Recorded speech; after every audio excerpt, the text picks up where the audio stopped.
सर्वांना नमस्कार. आजच्या व्हिडिओमध्ये आम्ही वालन किंग्स आम्ही हायड्रॉलिक नळीची तपासणी कशी करायची ते पाहूया. सीन 1. सर्वांना नमस्कार. आजच्या व्हिडिओमध्ये सुरक्षेच्या पैलूंची देखभाल, समस्या निवारण आणि सुधारण कशी करावी याबद्दल चर्चा करूया. वायव्य प्रणालीवरील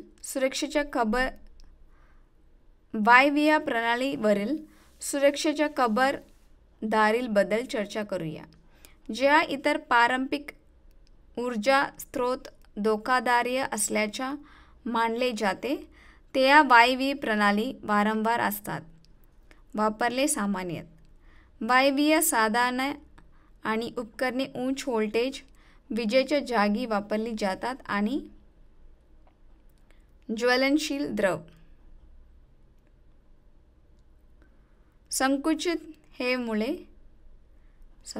संकुचित हवेमुळे लोकांना गंभीर नुकसान होऊ शकते. सुसंकुचित हवा माणसात कधी येऊ देऊ नका. पोकळ जसे की नाक किंवा कान आणि त्यावर कधी कोणाला आंदोलन करू नका.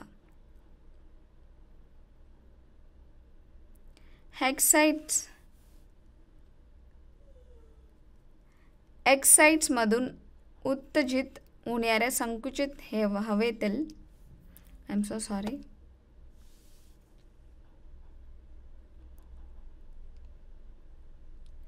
हेक्साइडमधून उत्सर्जित होणाऱ्या संकुचित हवेतील तेलाचे थेंबे आणि इतर प्रदूषक होऊन पोहोचू शकतात. डोळे आणि श्वसन प्रणाली. कोणतेही संभाव्य सेल तुकडे, तुटलेले पाईप्स किंवा असामान्य असल्यास संपूर्ण सर्किट तपासले पाहिजे. कोणतीही प्रणाली चालू करण्यापूर्वी दबाव सिस्टम लीक आढळल्यास काम ताबडतोब थांबवावे. संकुचित हवा अजूनही तुमच्या सिस्टममधून चालू असताना कोणतेही मोठा किंवा लहान बदल करणे टाळा. प्रथम ते बंद करा.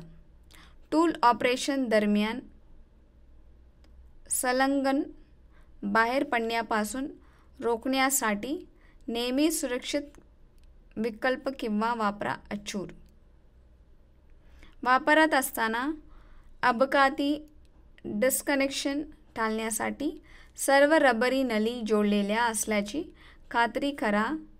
सकारात्मक लॉकिंग यंत्रणा. हवेशीर ठिकाणी ज्वलनशील वस्तूपासून दूर एअर कंप्रेसर वापरा. एअर कंप्रेसर किंवा विरुद्ध हवेच्या प्रवाहात अडथळा आणणारी कोणतीही वस्तू ठेवणे टाळा. निर्मात्याच्या शिफारसीपेक्षा जास्त दाबाने वायव्य साधन कधीही वापरू नका. PSI रेटिंग असलेल्या कनेक्शन आणि होसेस वापरा जे एअर कंप्रेसरची बरोबरीची किंवा त्यापेक्षा जास्त आहे. जास्तीत जास्त दबाव संकुचित हवेसाठी शट ऑफ वाल्व नेहमी प्रवेशयोग्य आणि वर्तमान असावे.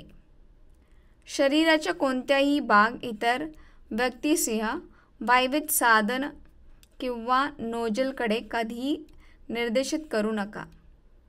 टूलच्या निर्मात्याने तुम्हाला त्याच्या सोबत वापरण्यासाठी सुचवलेल्या संलग्नकांचा वापर करा.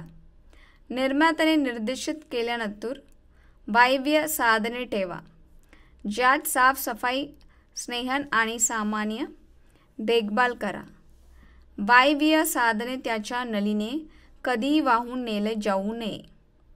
एअर कंप्रेसर प्लग इन करण्यासाठी फक्त ग्राउंड केलेले आउटलेट वापरायचा. सीन 2. मूलभूत वायव्य प्रणाली देखभाल आणि सामान्य निवारण. आठवड्यातून एकदा इन कंप्रेसर टाकी फिल्टर वाटगा आणि इन क्रॉक्स असल्याच्या कोणत्याही एअरलाइन्स कंप्रेसर क्रॅकर्स तेल पातळी तापसा. कंप्रेसर सुरक्षा तापसा.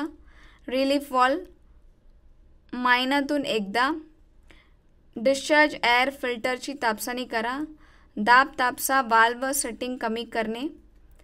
दर 3 महिन्यातून एकदा क्रॅक्सला तेल बदला.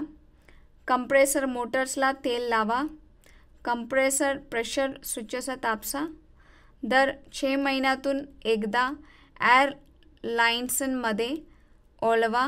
आई आणि गन तापसा. 7 एअर फिल्टर वॉटले आणि स्क्रीन प्रकाश स्वच्छ करा. कंप्रेसर बेल्ट तापसा. प्रेशर रिलीफ वाल्व तापसा. क्रॉलिबेशन ऑपरेशन नोइझल्स आणि ट्रान्समिटीचे प्रतिबंधक तापसा. Again I am so sorry. Calibration operation nozzles आणि ट्रान्झिस्टरमध्ये प्रतिबंधक तापसा. तापमान नियंत्रक दाबा. नियंत्रक थर्मोमीटरसह आणि हायड्रोमीटरसह प्रेशर ट्रान्समीटर आणि कंट्रोलरच्या पाइपिंग तापसा. स्वच्छ घटक आणि अधोरेखित करा. वर्षातून एकदा काडतूस बदला. इनकेट एअर फिल्टर्स टाईप वर्षातून एकदा काडतूस बदला. इनटेक एअर फिल्टर्स टाईप करा.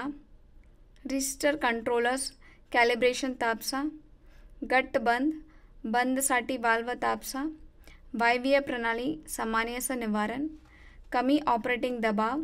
वायवीय प्रणाली चांगल्या प्रकारे कार्य करण्यासाठी हवेचे पुरेसा दाब आवश्यक आहे. सिस्टम समस्या लक्षणीय आहेत. हवेच्या दाबाच्या समस्यामुळे तीव्र होते, ज्याची मूळ कारणे विविध आहेत. कंप्रेसर वारंवार असताना हवेचा दाब कमी होण्याचे कारण इतर घटक जसे की तेल, वाल्व आणि कनेक्शन, गलीच फिल्टर आणि